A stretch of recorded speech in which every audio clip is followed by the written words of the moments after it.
नमस्कार, आप देख रहे हैं सिटी पोस्ट लाइव और मैं हूं रवि। मुजफ्फरपुर के एक निजी अस्पताल में लगी भीषण आग ने पूरे बिहार को झकझोर कर रख दिया। इस दर्दनाक हादसे में अब तक 5 लोगों के मौत की पुष्टि की गई है, लेकिन ये आंकड़े अभी बढ़ सकते हैं, जबकि कई अन्य लोगों को सुरक्षित बाहर निकाल लिया गया। घटना के बाद बिहार सरकार हरकत में आ गई है। उप मुख्यमंत्री विजय कुमार चौधरी ने हादसे को बेहद गंभीर बताते हुए अब पूरे मामले की गहन जांच करने की बात कही है।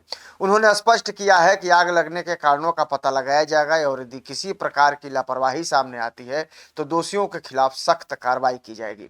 वहीं इस मामले पर स्वास्थ्य मंत्री निशांत कुमार की चुप्पी भी चर्चा का विषय बनी रही।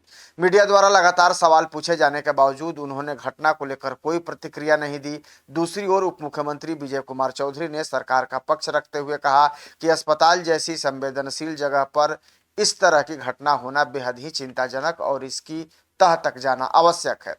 देर रात लगी आग, मचा अफरा तफरी का माहौल।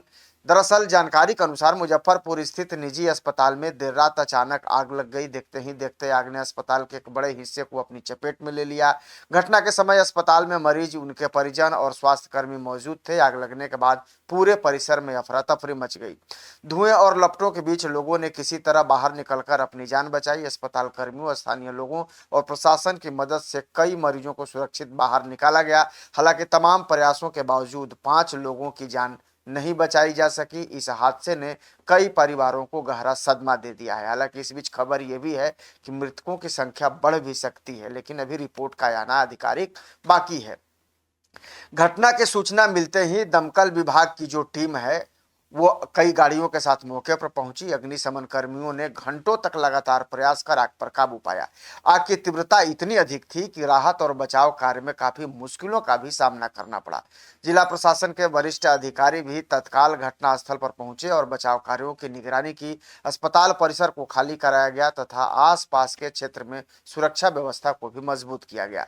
मुख्यमंत्री ने जताया दुख, सहायता राशि का भी ऐलान किया। दरअसल पता है कि इस हादसे के बाद तुरंत मुख्यमंत्री सम्राट चौधरी ने गहरा शोक व्यक्त किया था और उन्होंने मृतकों के परिजनों के प्रति संवेदना व्यक्त करते हुए प्रत्येक मृतक के आश्रितों को 4-4 लाख रुपया मुआवजा देने का ऐलान भी किया है।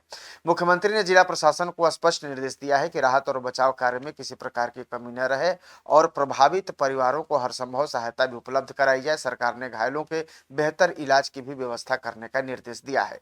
इधर उप मुख्यमंत्री ने लापरवाही को बर्दाश्त नहीं करने की बात कही है। दरअसल उप मुख्यमंत्री विजय कुमार चौधरी ने कहा है कि राज्य सरकार नागरिकों की सुरक्षा को लेकर पूरी तरह संवेदनशील है। उन्होंने कहा कि अस्पतालों में अग्नि सुरक्षा व्यवस्था और अन्य सुरक्षा मानकों का पालन अनिवार्य है। उन्होंने स्पष्ट किया कि जांच के दौरान यदि किसी स्तर की लापरवाही, नियमों की अनदेखी या सुरक्षा मानकों का उल्लंघन पाया जाता है तो जिम्मेवार व्यक्तियों और संस्थानों के खिलाफ कड़ी कार्रवाई की जाएगी।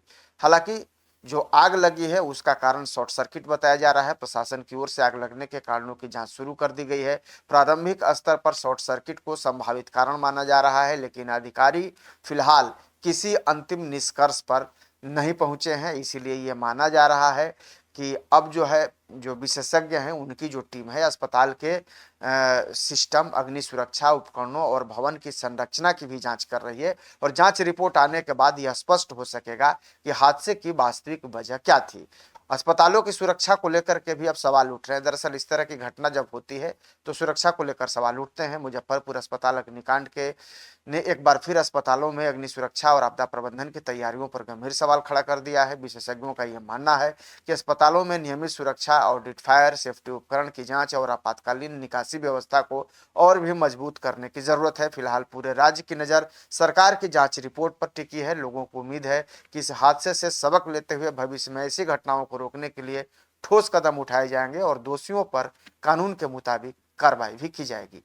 धन्यवाद।